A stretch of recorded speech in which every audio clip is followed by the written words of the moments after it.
Hello! I am busy getting ready for Thanksgiving on Thursday. This afternoon I went and cleaned out my refrigerator because I know I'll be bringing home a ton of leftovers.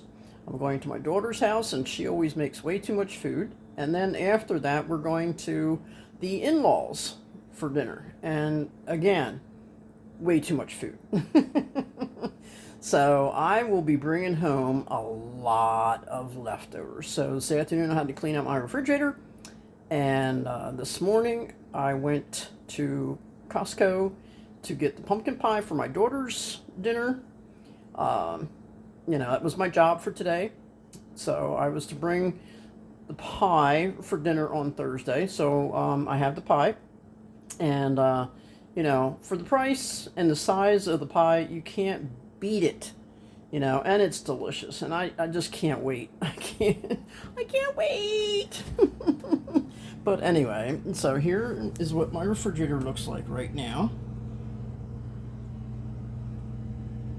As you can see, it's not much in there. And there is the pie. I can't wait to eat that. Well, I'm not eating the whole thing, but I'll be eating some, and hopefully I'll be able to bring a slice back home. But anyway, so I'm ready. I can't wait. Tomorrow I'm just going to eat light. So I'll make sure that I have plenty of room for all the food on Thursday. Talk to you soon. Bye.